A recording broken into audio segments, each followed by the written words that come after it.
our lives can change at any given moment. Were there any fear or doubt? Of course, by going out on your own, there's a lot of uncertainties. But one thing about that, of course, the destiny you're on your own hand. And it's all up to how you handle things.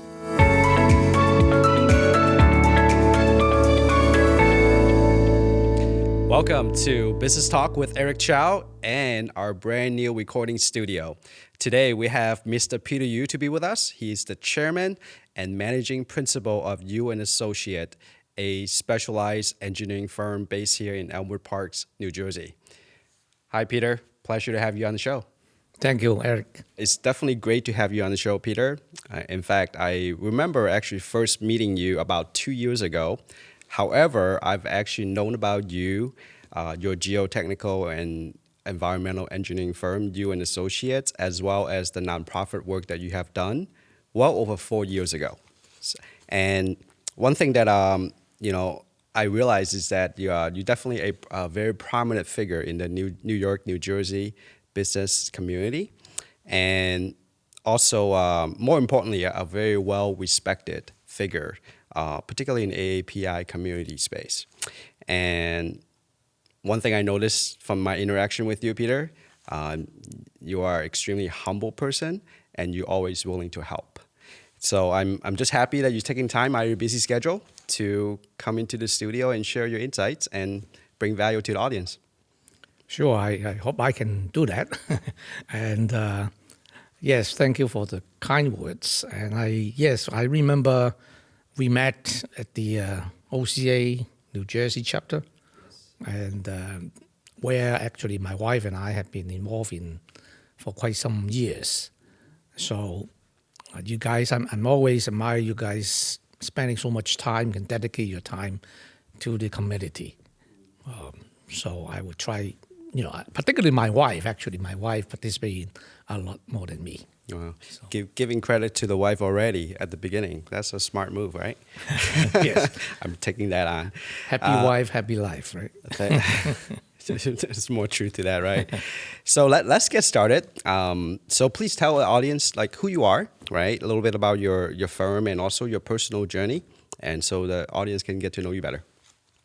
Like many other Americans, I'm the first generation immigrant to this country. And I came to this country to study after high school.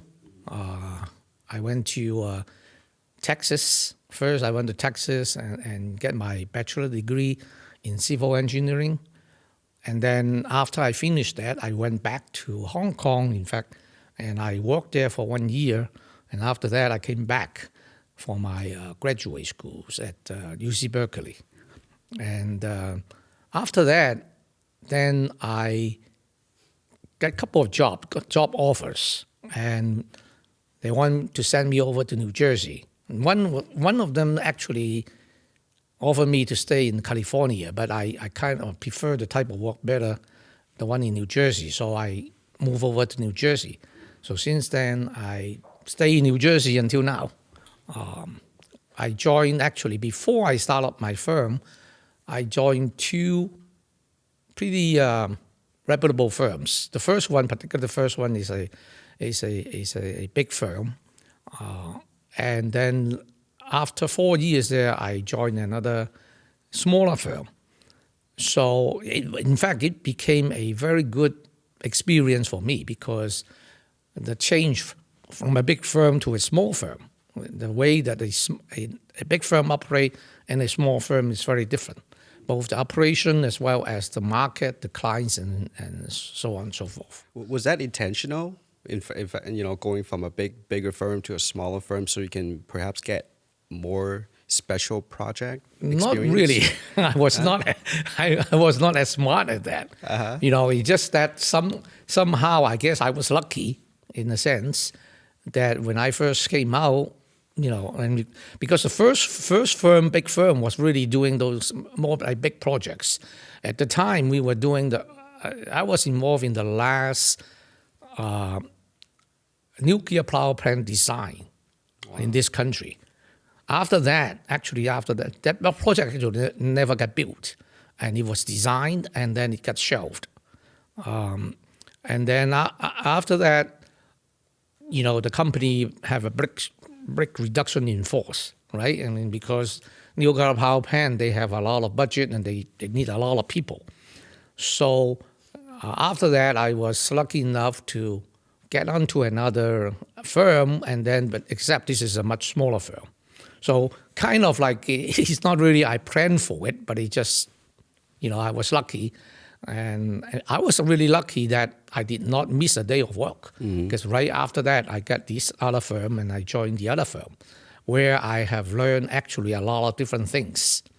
Both firms gave me a very good experience as far as, I'm an engineer, right? So I was not really a business person. Yes. And at that time, I never thought of doing my own company, because I always feel that as an engineer, when your first 5 to 10 years is really where you accumulate your experience, learn different things, and how to handle different situations. That's a great point, Peter, that you brought up, is that you never really thought about getting in business for yourself. In fact, I don't know, I'm not sure if you knew, but my background was also civil engineering. Got my degree back from Michigan. And I left that career fairly quickly. And as I look back, I think one of the reasons why I left that industry was because I felt that it would be so hard to start a business in this industry, or to be successful in this industry. In fact, looking around where I was at that time, I didn't really see a whole lot of examples of success that kind of look like me, right? That I can emulate. So maybe if I knew you like back in 2000 or something like that, if I knew you back then, probably my career might have been different. I don't know. But it's just so great to see, success stories like yourself, because I think a lot of people can aspire to become, right? Something that they didn't think of yet, right? So maybe share with us, how you embark on this entrepreneurial journey, and how you transition from a technical career into the business world. When I first started, I never thought of I own my own firm, right? So I just continue to work, but then I guess I'm again on the lucky side, because actually since then, I really never miss a day of work, because the things that is either different challenges come and then just have to kind of adapt to it and make adjustment and all that. So like I said, the first 10 years, 15 years, I didn't really think of owning my own business. But then for some reason, I think I have some sort of connection with Florida in my early years, because even my first firm, the big firm, they sent me down to Florida. I was down in Florida, I think for like 2-3 months, and work on in a nuclear power plant project down there. Nuclear power plant again. Yes, and but the difference is at that time, I didn't have any kids, right? At that time, I went down with my wife, and we were staying down there. We work 3 days? No, we work 4 days and have a 3 days long weekend every week, which was really nice, right? And then on my second job, same thing again happened. I went down. They sent me down to Florida, because they have a small office down in Florida. I didn't stay down there though. I was kind of like flying back and forth. And now, of course, throughout the years, now I start having kids. So now I keep. So how long were you in Florida for?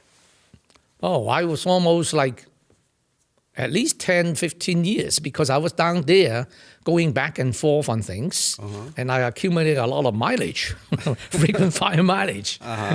And so I don't really mind, because I was young, I didn't really feel tired at the time, but it's just that somehow you miss some sort of, my kids grew up, right? I miss a lot of school days with the kids.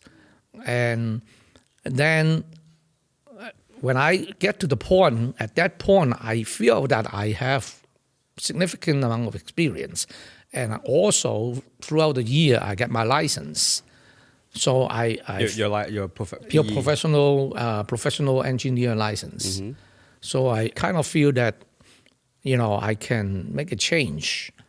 So at one point, I was up to a point that I was kind of like in charge of down in Miami. I was in charge of the Miami office.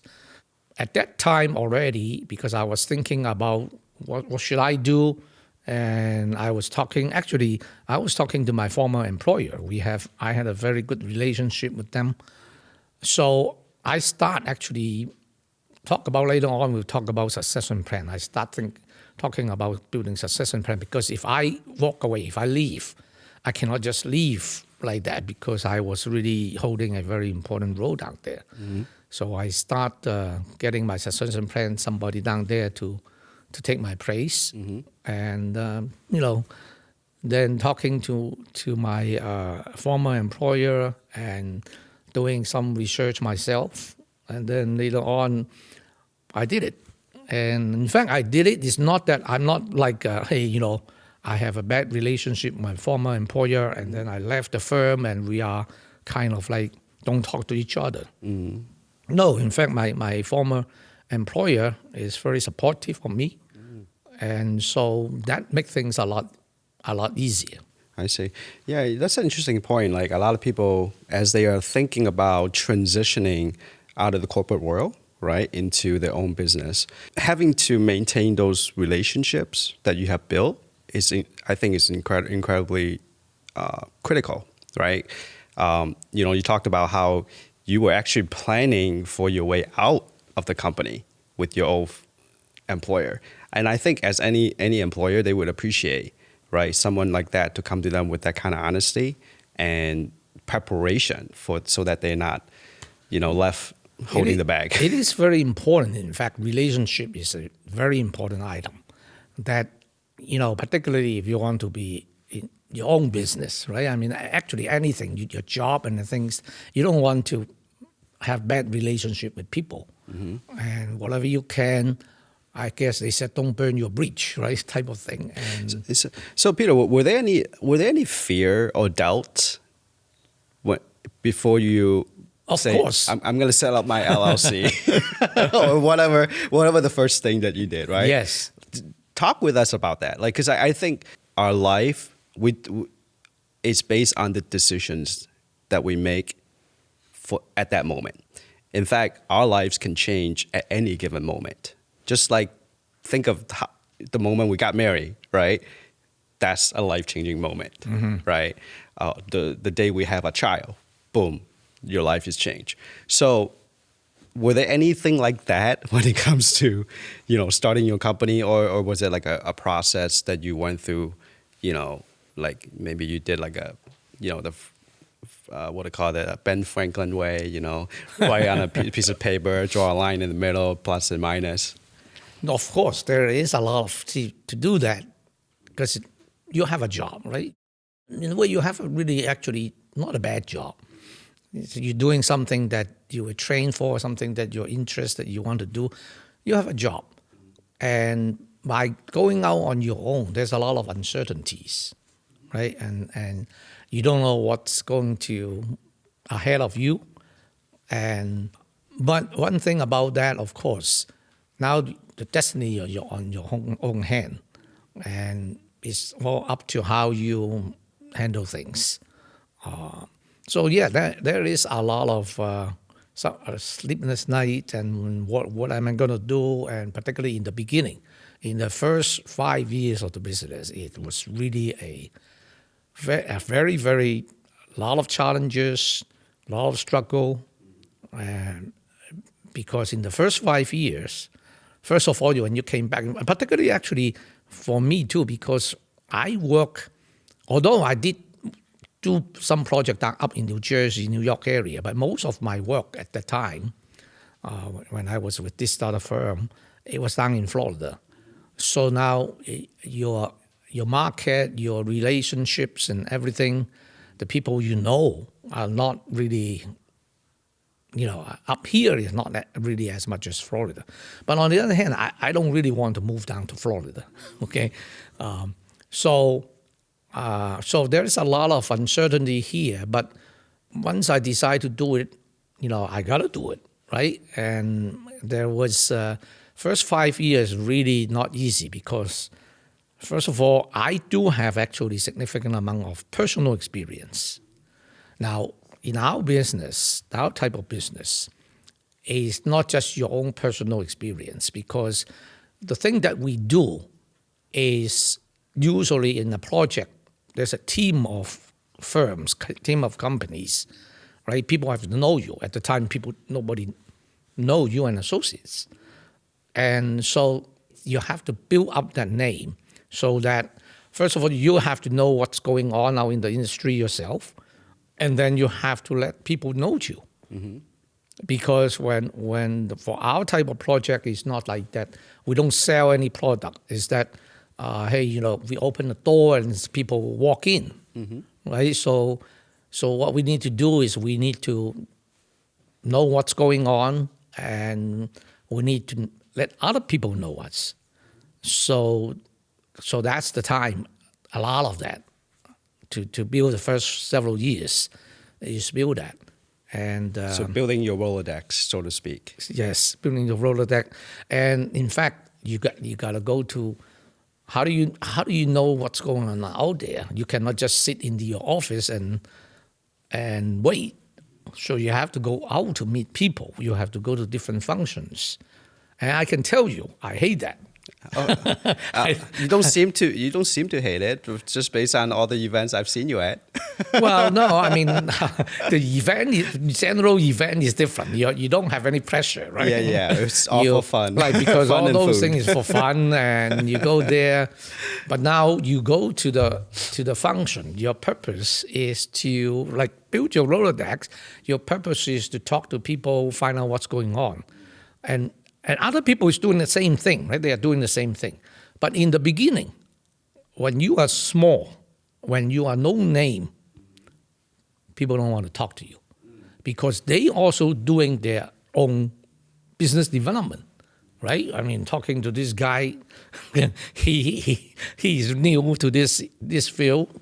So those are the things that I don't like, because when you try to talk to people, sometimes you got people. You can see that, right? If the people are genuinely want to talk to you, it's very friendly, very, enthusiastic. But a lot of times people just kind of talk to you couple, a minute or so, and then walk away, or sometimes give you lip service and all that. It's a bad feeling, right? The only thing is that one thing important is just that you need to be persistent. In a way, I guess I have no choice at the time, even regardless whether I like it or not. I have to do it if I want to survive, if I want to, continue. I have to do it. Mm-hmm. Otherwise, I can last. Yeah, Peter, I think there's a saying, right? Success leaves clues.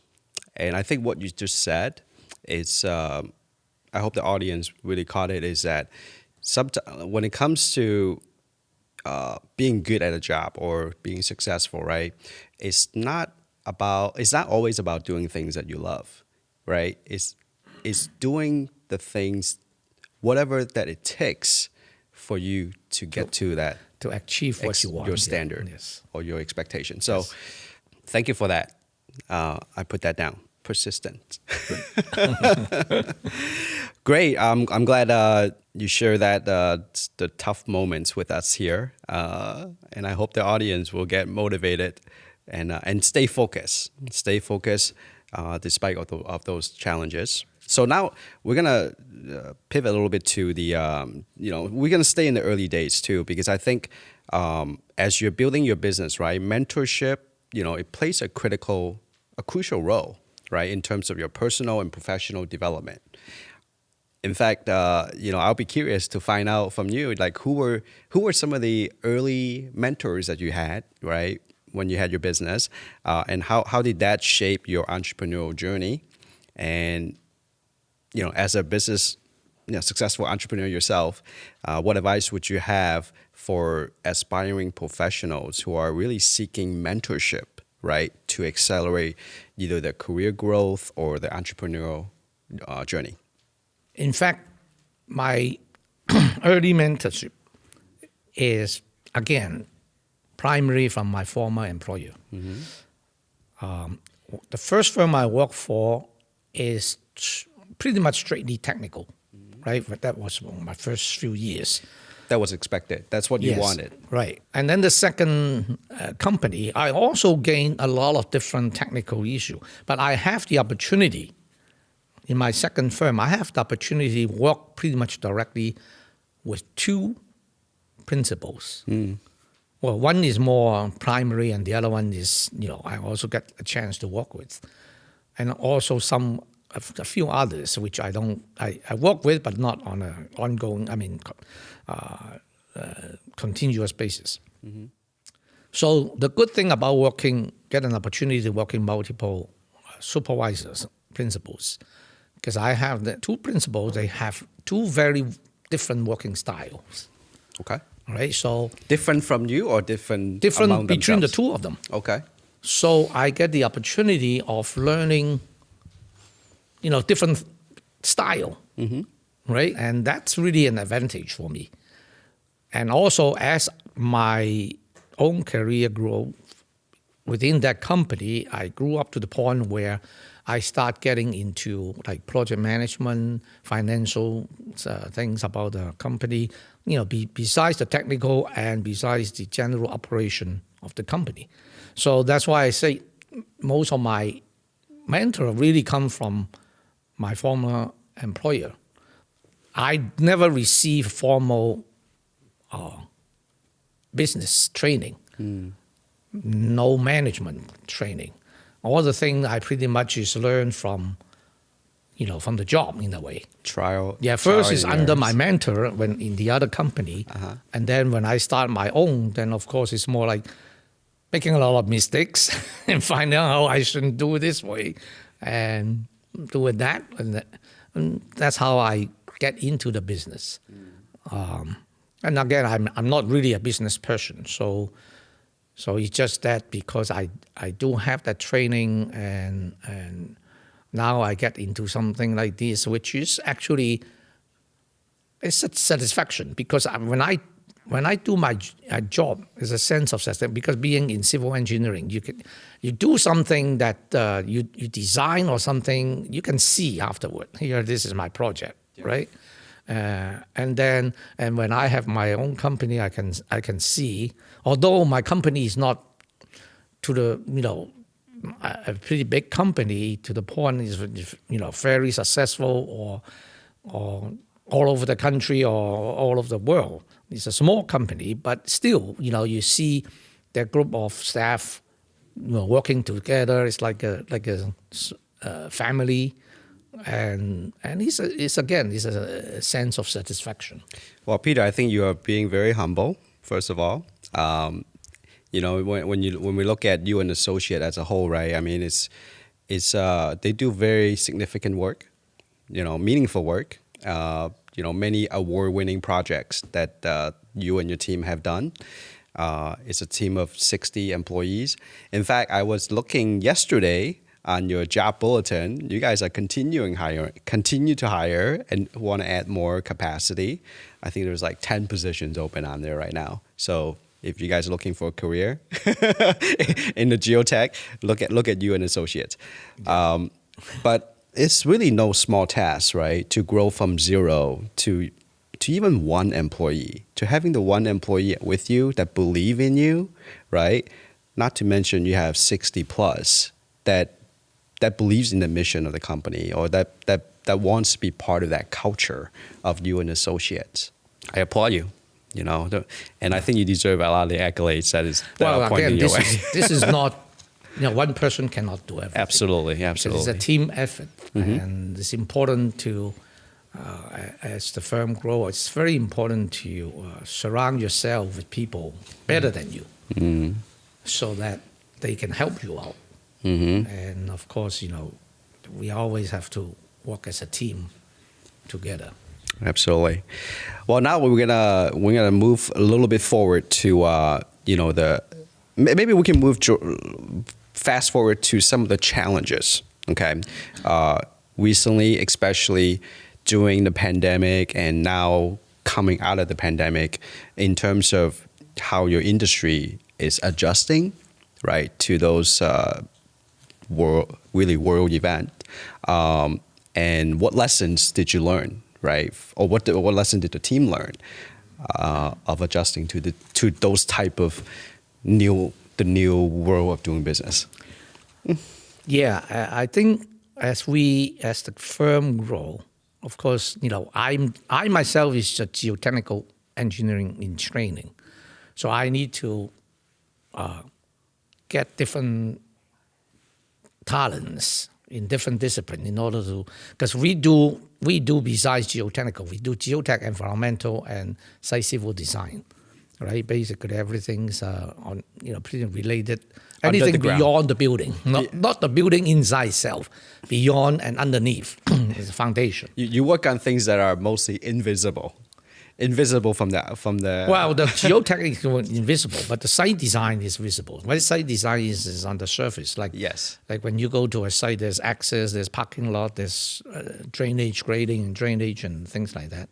But the geotech environmental are more invisible, because which is most important. Most important. You got to build a strong foundation, right? Yeah, it's very challenging work. It's interesting work. So we were talking about as we grow, and if you recall, no business, I guess, maybe there are some, I don't know, some, these days with the high tech, some firms just keep growing, right? And our type of work is more like traditional. Civil engineering is one of the oldest industry. And we always have ups and downs. And if you recall, back in 2008, 2009, when the financial problem came out. Yeah, the Great Recession. Right. Everybody got hit. And we did that. We had a tough time too, back in those days. And then after, I think since 2012 or so, we start recovering. Okay, and we continue to recover, really good recovery from then until the pandemic. It was like pretty much continuous recovery. And just before the pandemic, the firm, actually, we experienced the best time of the history. But then all of a sudden, you know what happened, right? Yes. The pandemic came with almost no warning. And starting, I guess, second quarter of 2020, right? We people start. We cannot go to work. We have to work from home, and a lot of projects was put on pause, and so it really, we got hit really hard. And in 2020, we were still not too bad. 2020, because we have a good backlog from the earlier years. So we continue to work, even though work from home, we still good thanks to the technology these days, right? And so we continue to work from home. But then 2021 and even 2022 was the worst year, because now all of a sudden a lot of those things nobody wants to do things. And even their project, they are kind of like put on hold. So we were really hit hard. And of course, like everybody else for small business, fortunately, we did get the PPP loan. Otherwise, we'll be in big trouble. I guess a lot of firms in big trouble. And then in the last quarter of 2022, we start recovering again. And now continue into 2023, we are looking really strong. And that's why you see that we have a lot of opening. Because that thing, the pandemic really changed the whole way of doing business. Can you give me maybe one or two examples? Yes, like, right now, a lot of people work from home, right? And it doesn't really, because the good thing, again, we can have virtual meeting from home. We can a lot of things to do online. It doesn't seem to be affecting the efficiency, the productivity and things like that. Mm-hmm. However, we do miss things, because particularly for the younger staff, because now when you first came out from school, okay, you go to the office almost nobody, or very few people. It's a bad feeling. I feel sorry for them, because sometimes when I go to the office, when I came out from school, everyone was there. In fact, the first day I went to the office, I cannot find a space to sit. Well, we don't have that issue today. Right now. Geez, I mean, you go there, and the problem with that is, besides that it's not a good feeling, is also when you first came out from school, you want to have in-person interaction, right? Although you can look at the computer screen, it's different. It's not the same. You go to the office, you have sometimes you talk to each other. Most of the time, of course, business, but sometimes it's not all business, right? I mean, relationships you have some social time, social hours, and things like that. But now all of a sudden you work from home. Everybody work from home. Then the young people, like, again, talk about mentorship, right? When you as a senior people, you want to do the mentoring, and so you need to you have a direct in-person relationship. So that's something that I think that we miss, and I always feel that it is. It's not good for the younger junior staff. Yeah, so Peter, let me ask you, like, are there any, obviously we are in a different work environment, right? Are there any things that you and associate is doing, maybe things that have worked that will bring some of the experience or the interactive experience back to the team? Things that maybe you're being intentional on, because obviously happy hour over Zoom is not the same as you sitting on the patio and right. Just having a conversation face to face. So what are some of the things that you guys are doing that you find is helpful? Well, we try to do kind of like company event, try to do together. Would you say you have more now compared to before? We not necessarily have more, because it seems like people right now so get used to, and we trying to do, of course, we always, every year we have in the summer we have our picnic together. Mm-hmm. Okay. In the winter we do have our Christmas parties. Mm-hmm. And then we would do some like bowling nights and things like that to get together. Different kind of things, like Halloween, we have, what do you call that? Pumpkin competition. Oh, pumpkin competition, okay. Yeah. Is there an age limit on that one? I have a 5-year-old. No limit for that. Okay. So, that's not easy, because, one important thing is you need to try to pull the different age people together, right? Yes. Sometimes when they get used to the home. Now, although right now we're not like totally work from home. Right now we have, we encourage people. Actually, we said we require to come twice a week, and encourage to come the rest of the week too. Okay.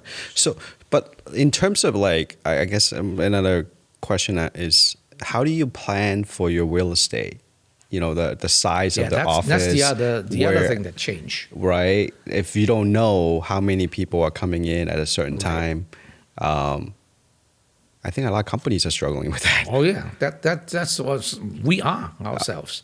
Because we have we actually You we moved have- to a new office, right? You moved to a new. Yes, we move. If we move, I guess if that happened this year, we'll be probably definitely do it differently. So did you move into a bigger space? Well, the space is not so much bigger, but it's a better layout, easier layout. Because you had a pretty big space already. Yeah, easier layout, and we make it very nice and try to get people to the office.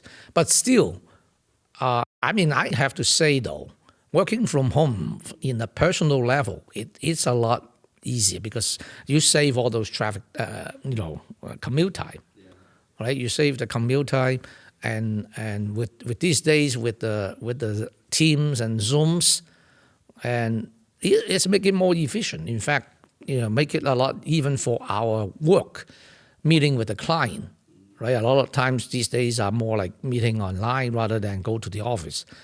More efficient, right? Yeah, when we went to the we have a lot of work in New York City, and when in the past we went to New York City to meet, and 1 hour meeting can easily be 3 hours, 4 hours because you got to go back and forth with the traffic, with the thing. So nowadays 1 hour meeting is 1 hour meeting, so you can pack a lot of meeting in one day. So you cannot say, we don't lose productivity, you don't lose efficiency. But I have to say that for a personal level, I mean, working from home is definitely, your hour can be more flexible and you can do other things. But again, as a company, I think totally work from home is not really the best thing to do. I agree. I certainly agree. And then the other thing, you talk about the recent challenges, right? Or besides its working styles, the other thing here is this. Somehow after the pandemic, the workforce seems to be less than before. Mm-hmm.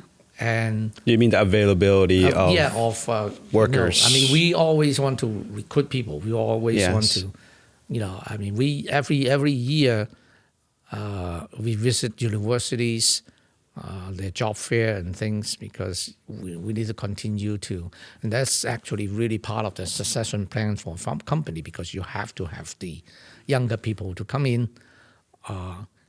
But these days it's very difficult to get the mid-level people. That's why since the pandemic, for some reason, it seems like now, particularly now, when the people come back, there's a lot of work coming back, different type of work coming back, and every company is looking for people, right? So it's very difficult, and I think these days the recruiter are the one that doing the best business, because so they many have more leverage. Yeah, because everybody is now is the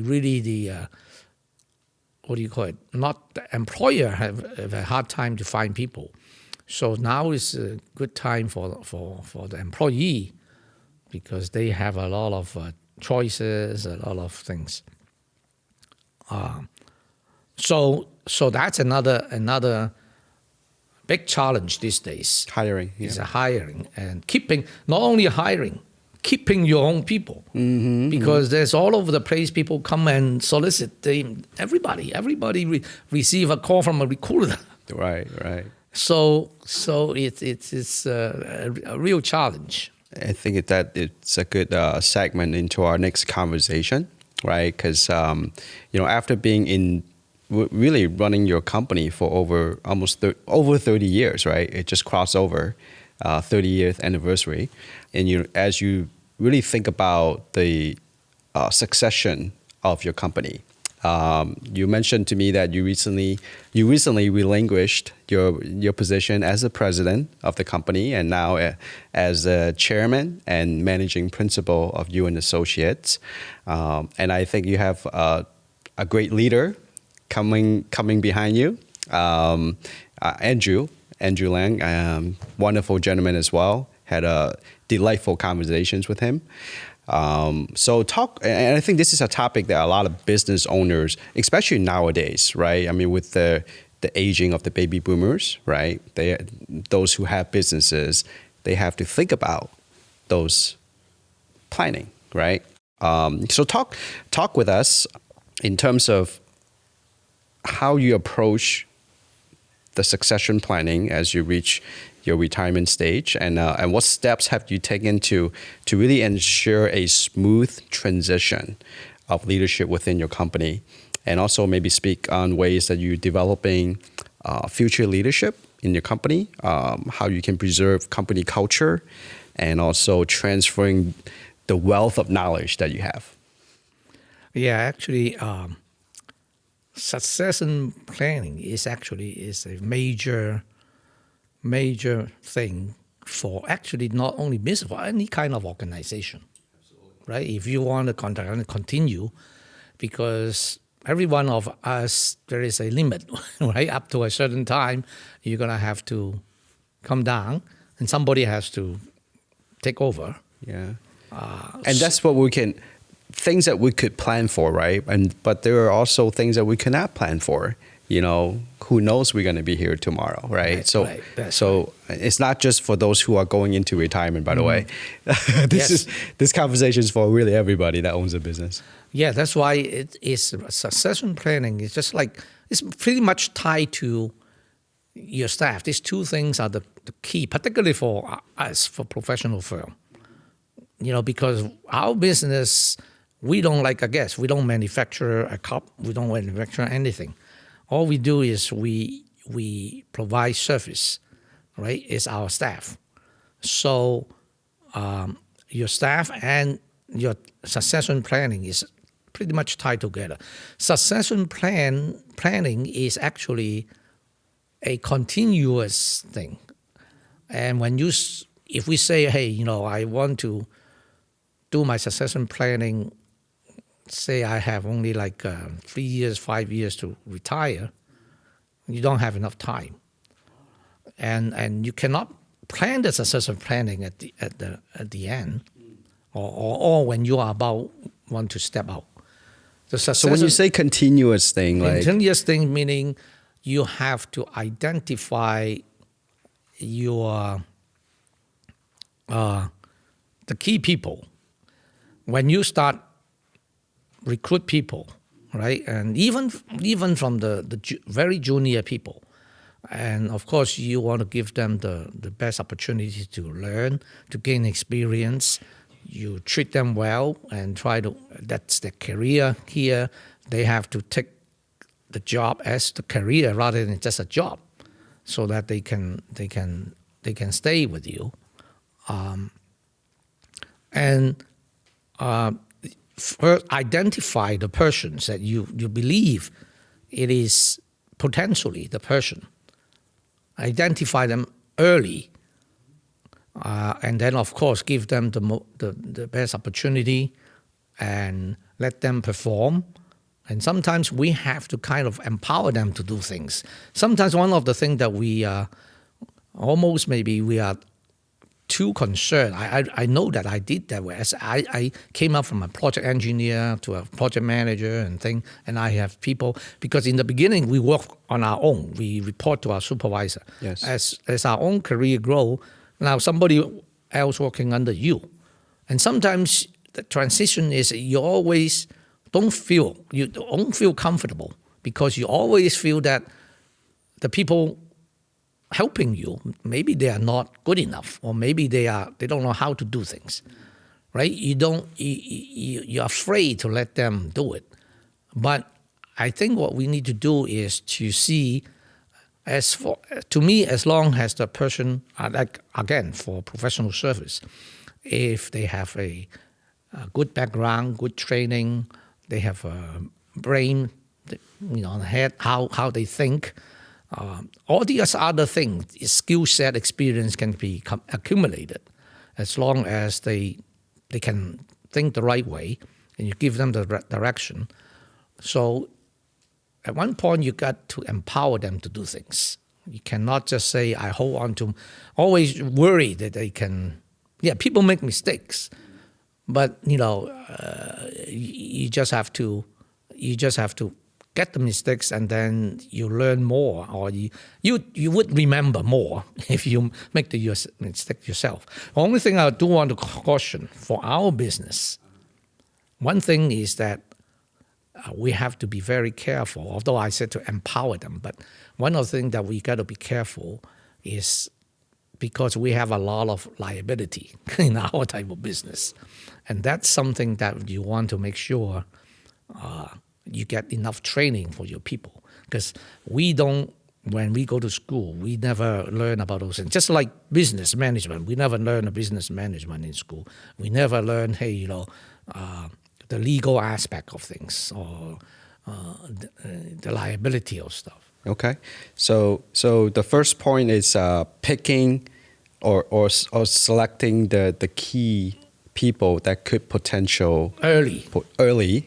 who can potentially be the successor of the company, and empower them with caution. Right.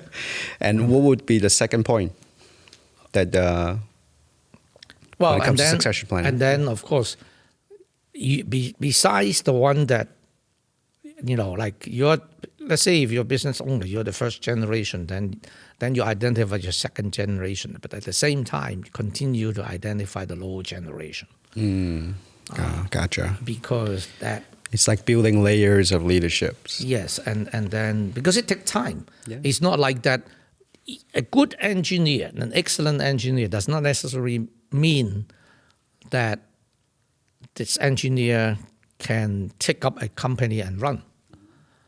Okay, because this engineer can be very smart, very sharp, but it's just that dealing with the business is somewhat different, right? I mean, even though our business is still primarily on technical things, but still, it's still a business that you need to go out, get business, you need to do the work, you got to send out your invoice, you got to be able to collect, money. Fees. Otherwise, you don't have. Otherwise, companies cannot sustain, right? Right. You got to go through all those steps. Absolutely. So. Okay. Well, this session is flying by, Peter. I think we have maybe 5 minutes left, so we're going to cover one last topic, which is your community contribution. In fact, Tony Robbins believes that there are 6 human needs, core human needs that we have: certainty, uncertainty, significance, love, and these are the first 4, right? And these are just basic, universal across anyone, doesn't matter where you're from. And for those who have achieved a certain level of success or who strive to live a great life, right? There are 2 qualities that are important to those people, which are growth and contribution. And I want to bring this topic up because I have witnessed both you and your wife Helen being very active in the community, providing resources to various organizations. So maybe speak with us how you really balancing running a successful business, right? And also dedicating your time and resource to various organization and philanthropy. Well, see, I can't really take much credit on doing that because, I've been... You being humble again, Peter. I've been kind of like throughout my career, my life so far, I dedicate most of my time on work. I don't know if it's the right thing to do or not. But again, on the other hand, too, I do remember the community is important because we are now living in a community. Whatever we do, even I do business, I rely on I want to improve the community. That's what civil engineering Yes, does. physically, really improving the Right. community. And on the other hand, giving back to the community is very important. Unfortunately, because of the time that I dedicate so much on my work, I didn't have a lot of time. So I would try my best to participate whatever I can. Like if there is some event, there's something that I would do, or if there is something I can be a sponsor, and if I can do it, I would be, at least, if not the time, if financially, I can be, a sponsor, because I always, particularly, that we know each other from OCA, and we feel It's that Organization of Chinese American New Jersey yeah. chapter. Right. The OCA is the mission of OCA is very, that's what we believe and we want to be, because, again, we are